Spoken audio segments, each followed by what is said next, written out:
Hey, welcome to another episode of Showtime with Coop, insightful BS with my Laker teammates and NBA legends. And today we got a foursome going on because we got the great, and I remember this young man when he was real young, Rodney Allen Rippy. Thank you for coming on. We got D. Scott, former Laker, but we're going to get into this real quick. D, again, thank you for joining us. Yo. Who were some of your role models growing up?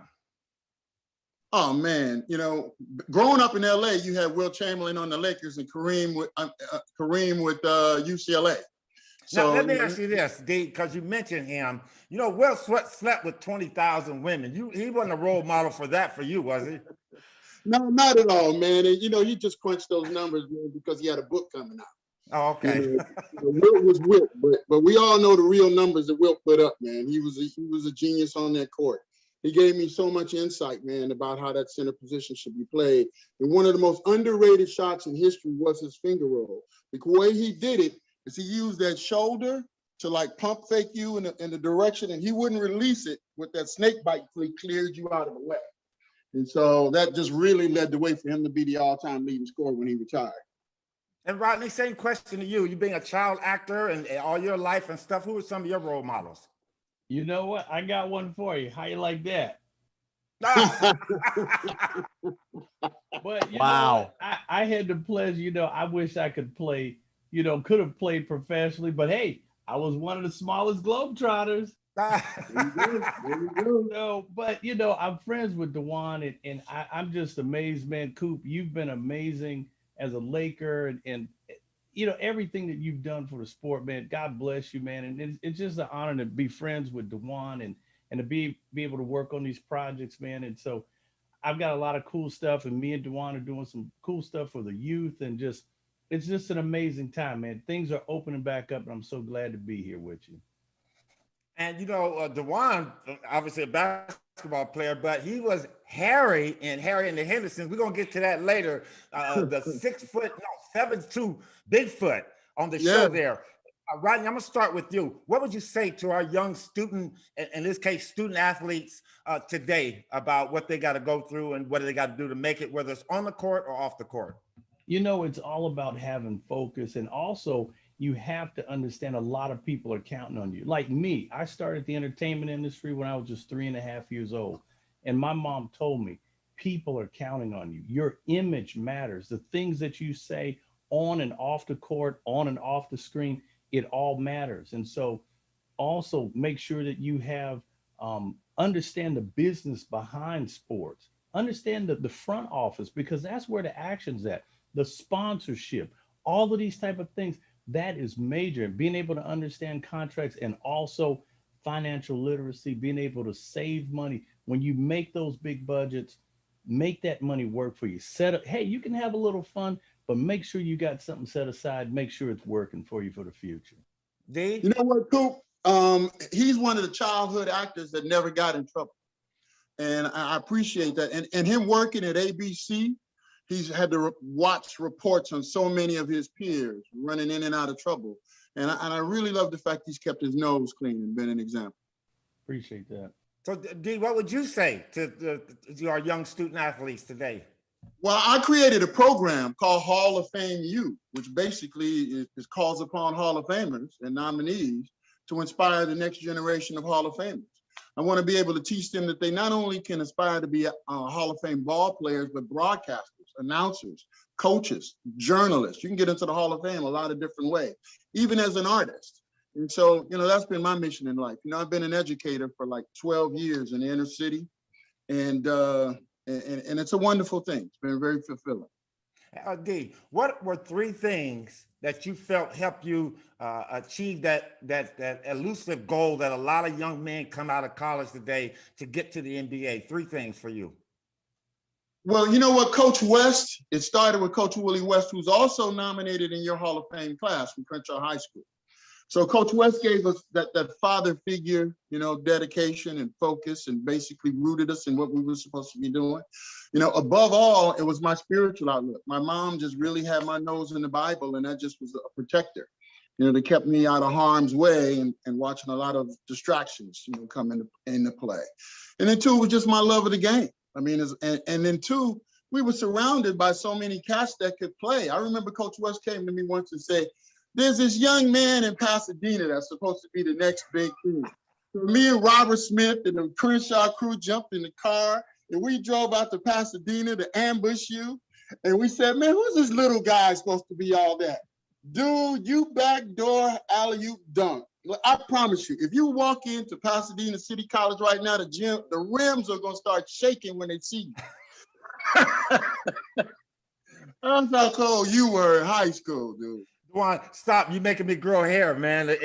My hair is tingling. Rodney, Yes, you know, you took a different route. What are three things that you can say that help you achieve your goals? Well, you know, I'm much walking in the same pathway with Dawan.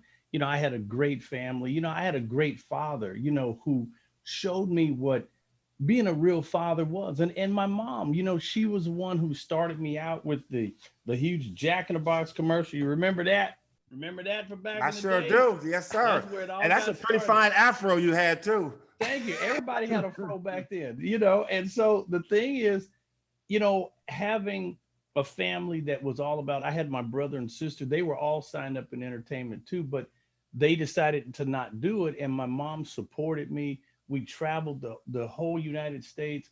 You know, I mean, there were so many blessings that came from, hey, there you go. That's the spot. And it came all that food you had to eat, Rodney. I loved it. You see all that food? Honestly, they made that food for me and they said, Rodney Graves. They said, it's all for you. I felt like a king. I said, are you serious? They were like, eat. Man, I just walked around and I ate. I had an onion ring fry. I had milkshakes. Honestly, all that food was for me. And the funny thing was, the commercials were ad-lib. They just said, Rodney, do you? And they just turned the camera on and just waited to see what happened. And it was amazing. But the people I've met and working with people like Sammy Davis Jr. and George Burns and meet Michael Jackson, so many cool things. And again, it still is going on today. Meeting you, Coop, you're a legend, man. Loved you, man. Oh, seeing you play and Dawan and, you know, and man, and matter of fact, I'm cranking up my podcast, the Rodney Allen Rippy Show. So it's all good. It's all action, you know. That's great, Rodney. You know what? And I'm gonna say this, and I don't mean any disrespect about it, but you were so cute back then. You know, I won't say cute. Let's say adorable. You were so adorable back then. I mean, look at you, man, with a tuxedo. I didn't have a tuxedo until I got to the pros. You know, I really tell you, my mom was the one who I had no clue. When you're a child and you look at your mom, you just think, oh, it's just mom. My mom was a tailor. And every time I used to look like a little rock star. My mom used to make me jean jackets with rhinestones on the back and studs. And people used to go, do you see his outfit? It was my mom doing that. My mom with a sewing machine at home hooked me up. I had bell bottom platforms.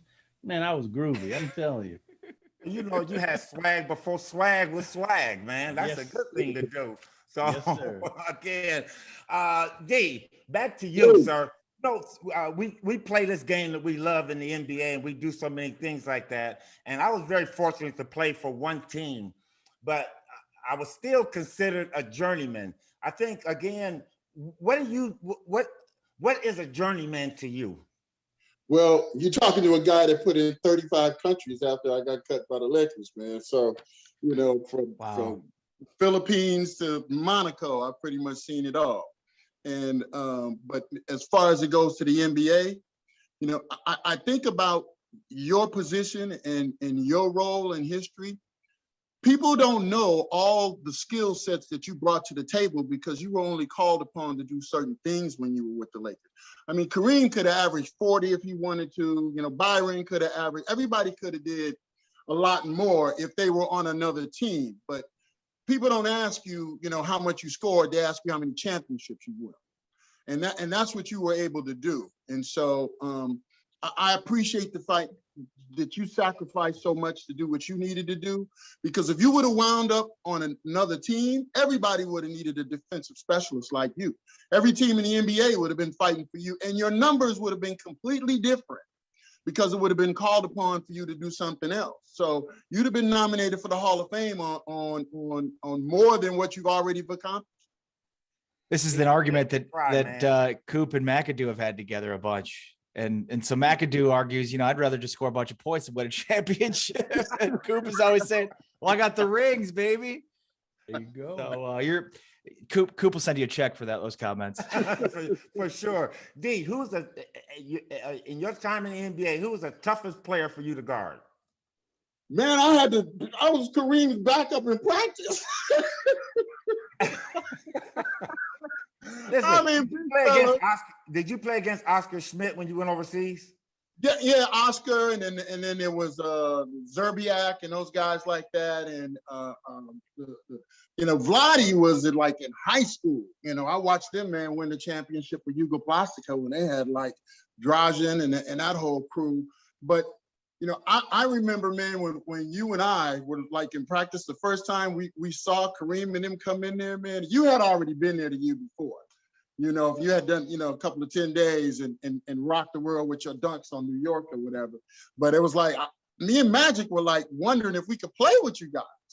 And that was, and when that dude started giving us the ball in places, Coop, that we never got it before. I have never before or after played with anybody that gave me the ball like Magic Johnson.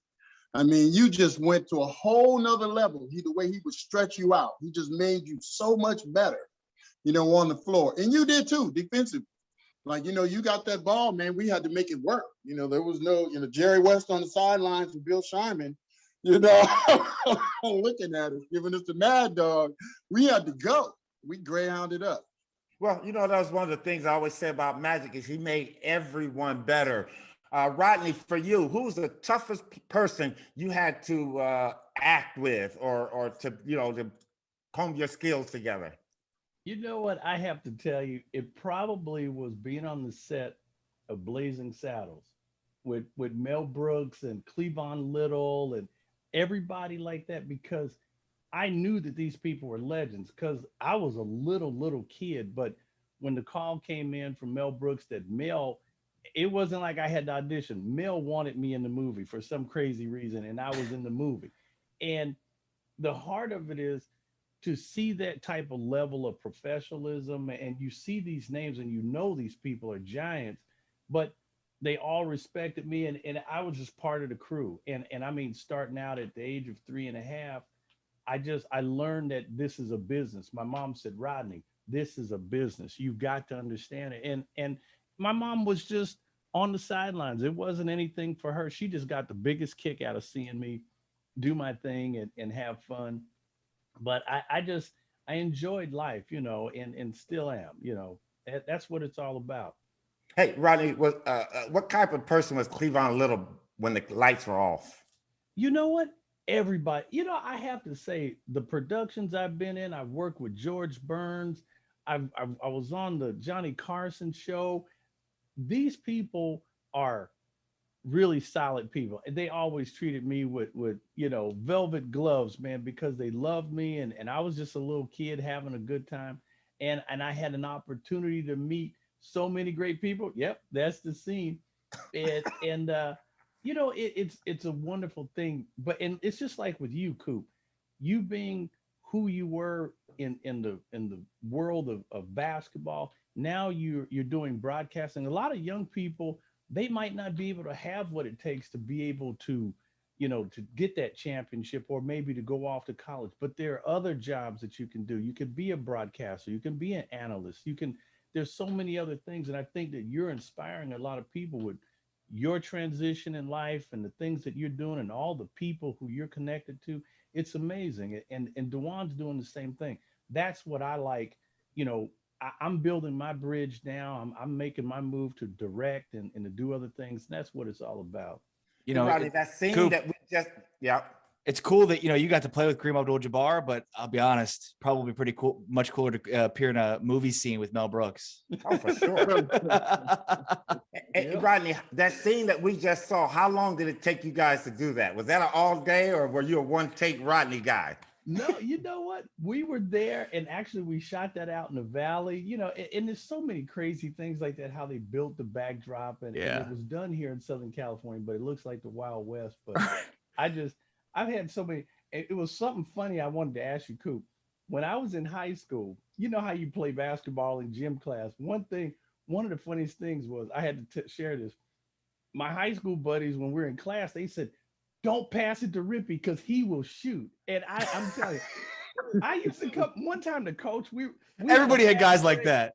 We had a fast break. The ball got out. I had it. I'm coming down the court, and the coach is running. The gym coach is running down the side. Go, Rippy, go, go, go! And I get into half court. I stop between half court and the top of the key. He said, "No, no, Rippy, no, pass the ball." I said, "I got it, coach." He said, "No, no." I pull up, man. I'm like, 25 out. And I hit the rim. He goes, "Get off the court, Rippy. Get off the court." Is it wrong to pull up? That's what I want to know. Is it wrong to pull up? It's wrong to pull up, Rodney. It's wrong to pull up, but you know what they call a person like that, right? They call me the Top Gun. They call him a black hole. The ball goes there. It doesn't come out. Well, I used to like to shoot. So, what can I do, man? D, what team did you like best when you were playing in the NBA, other than the Lakers?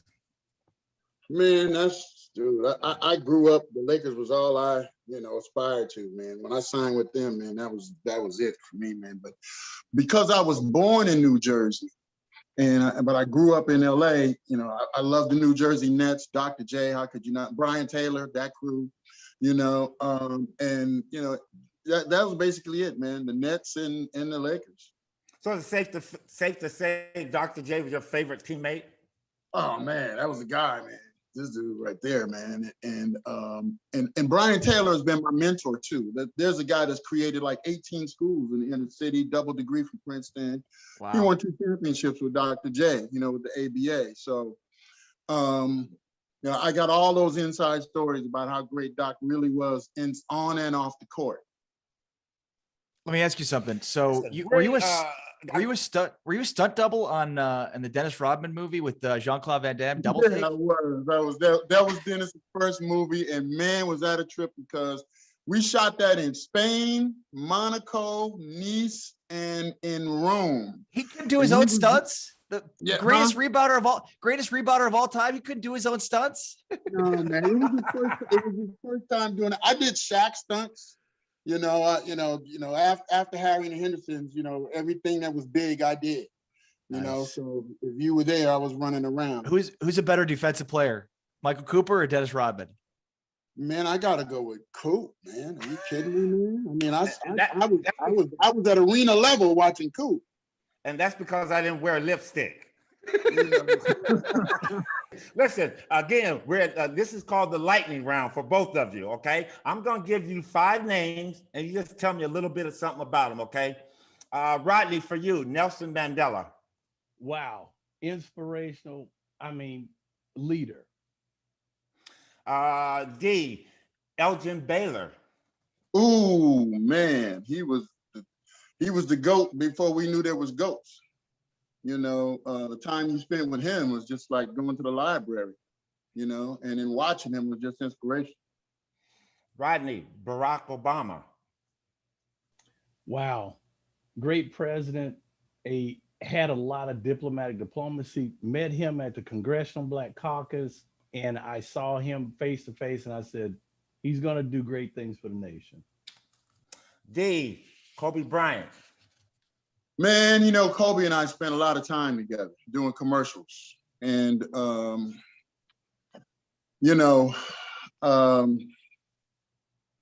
you got me with that one because, I love that young boy. And Jelly.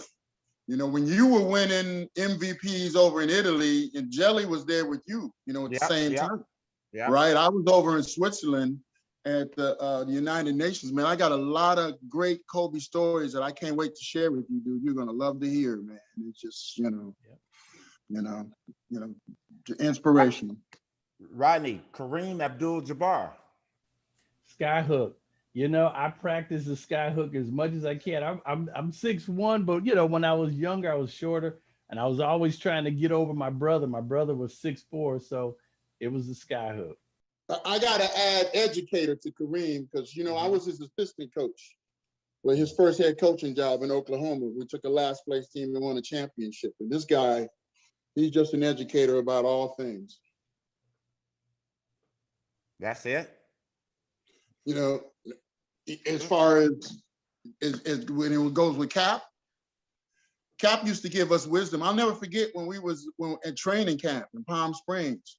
He told me, he says, if you want to last long in this business, learn to get your rest. It's the guys that learn to sleep on planes and buses and car rentals. You can tell who's got good rest and who hasn't.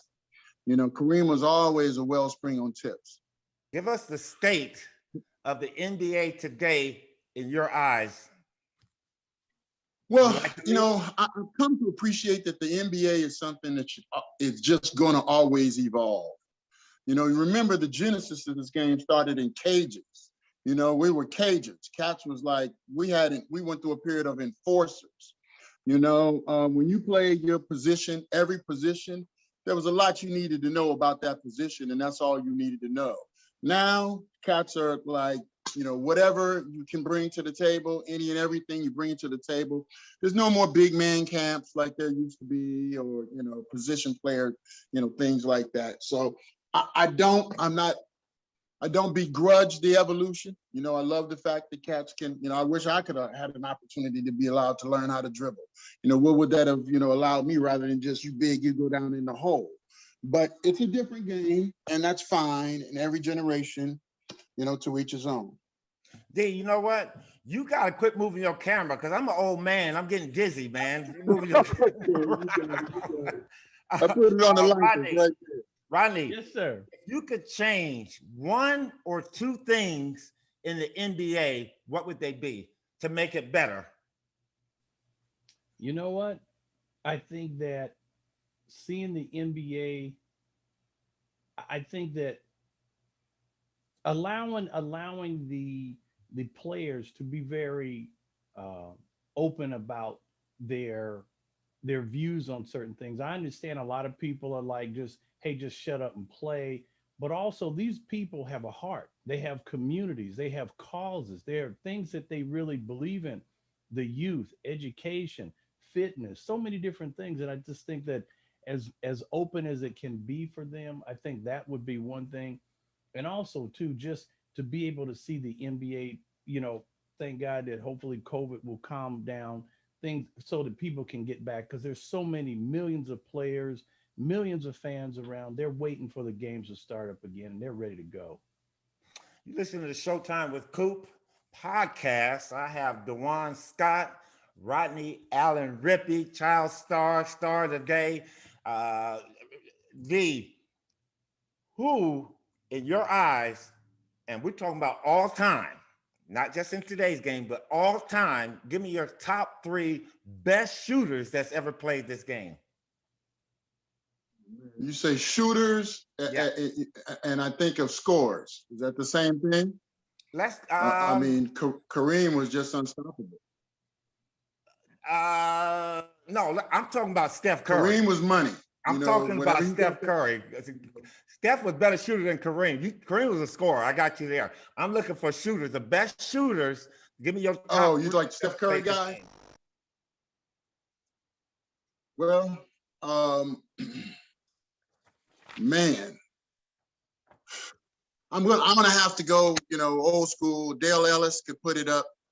That was a guy that could. Is he your number one? It up. Is he your number one?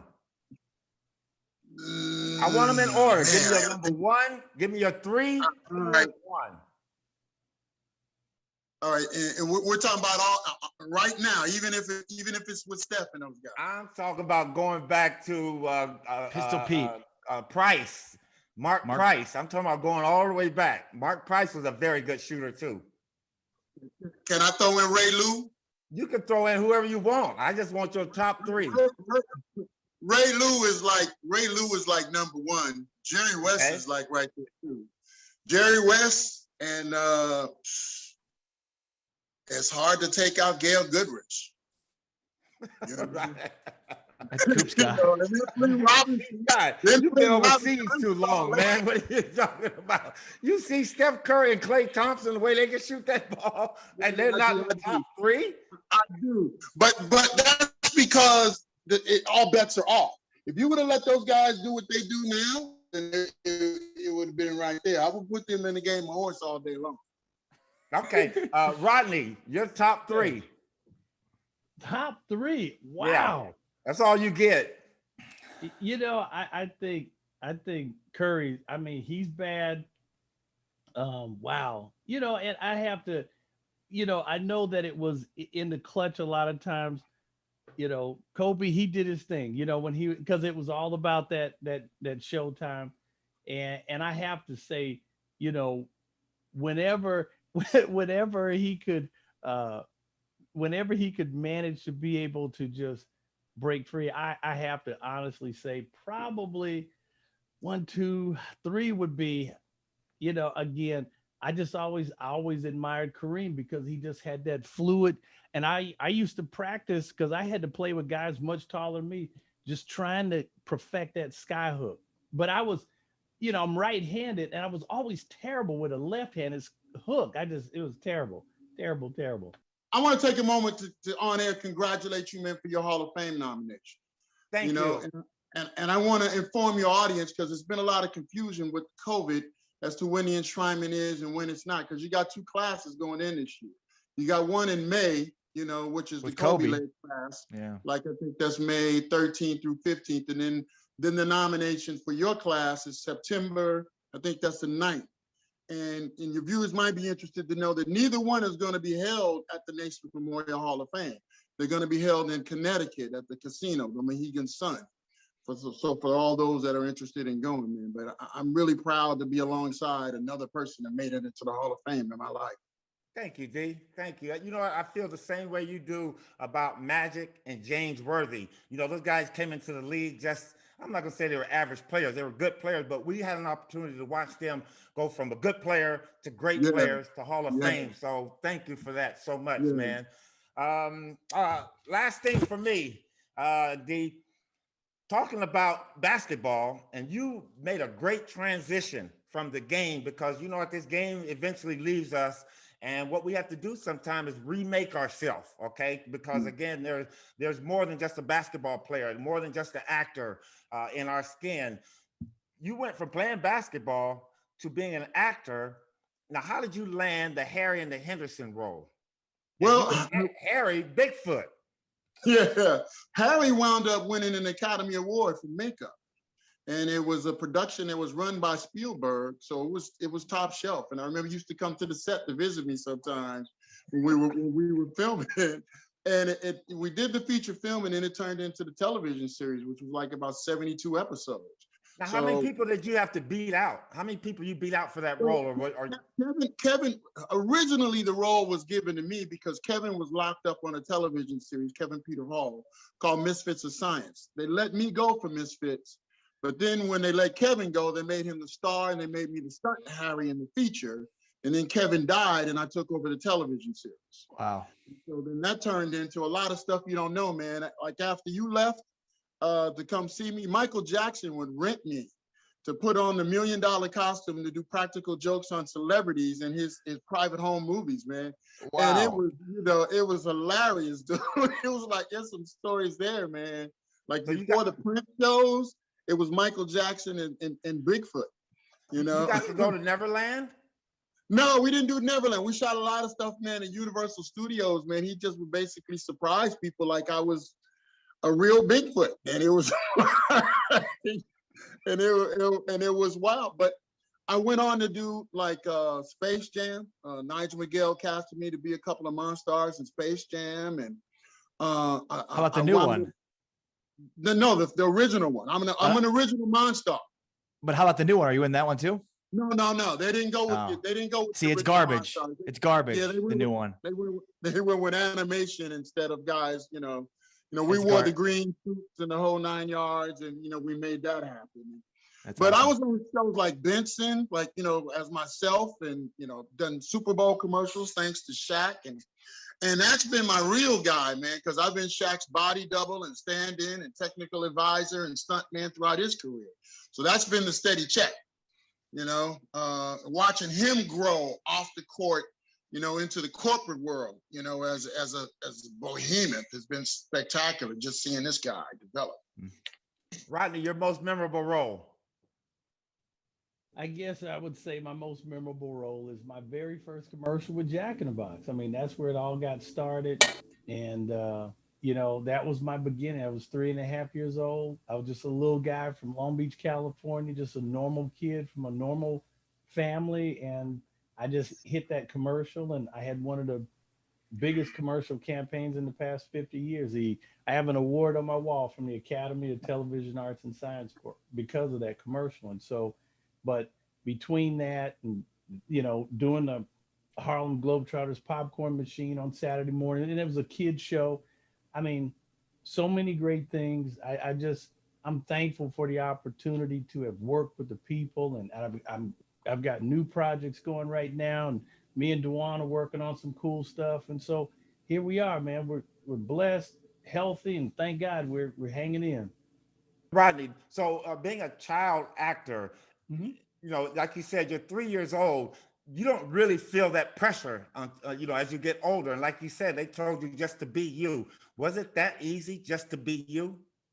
Well, at the time, it really was, but it was pressure. And, even at the age of 3.5, my mom told me, she said, Rodney, you see all these people standing around, you see these lights and these cameras. She goes, sweetheart, it takes a lot of money to handle all this stuff. She goes, I just want you to focus on your job. Don't worry about nothing else. She said, just hit your lines.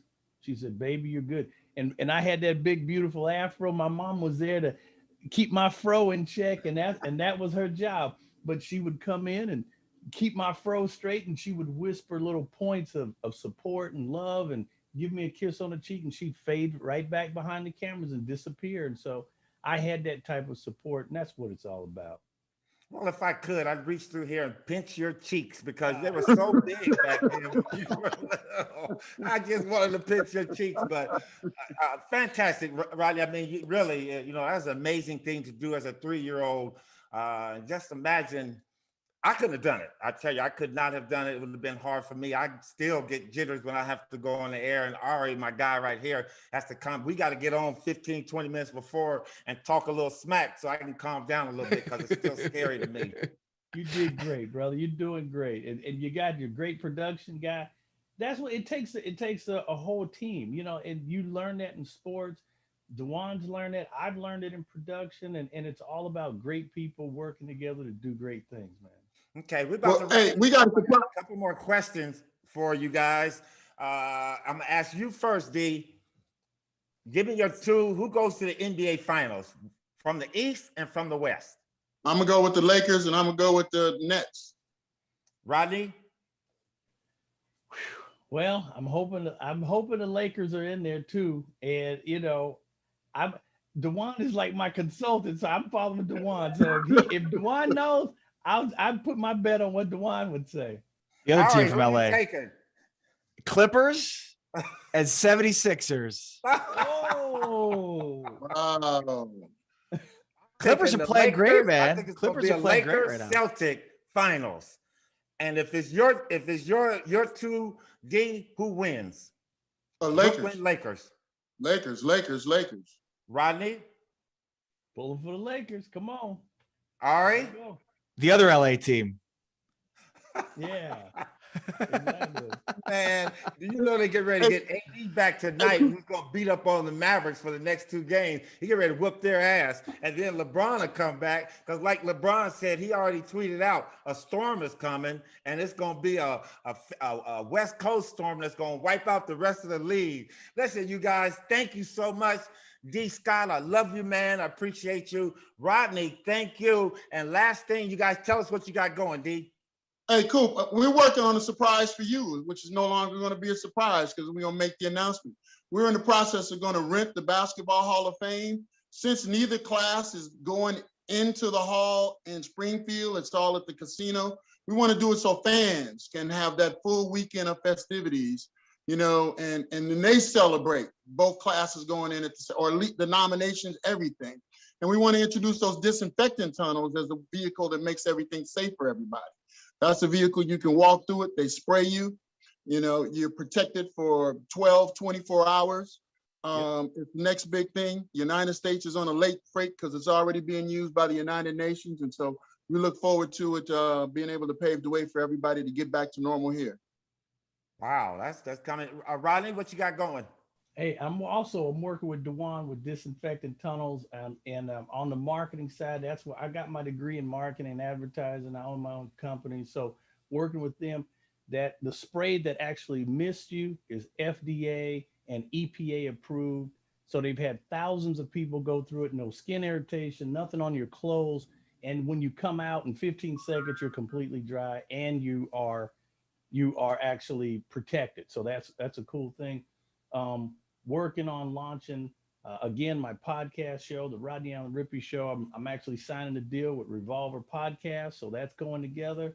I'm writing my autobiography, and I'm actually putting a great charity event together called the Celebrity Shootout. I'm bringing all the top celebrities, all the music icons in sports, Nice. all you people with hot rods and Ferraris. I want you to drag race for charity. So we're going to raise the most money, the fastest, for the most charities ever. So I'm hoping to put that together with NHRA or one of the local racetracks. It's going to be an amazing thing this year. Fantastic, you guys. You know, science has come so far, coming from the 60s when, you know, the cell phones, because back then you either got somebody at home or you could reach them at work. You didn't have that in between walking down the street. I'm wondering if you guys could come up with something, because when we go to a Laker game and the Laker girls out there performing, we can't look at them because our wives are significant others. So there's spray that you can spray on the wives to kind of like make them forget for that 30 or 1 minute, so we can watch the Laker girls. Right. Dawan, you know about the Laker girls.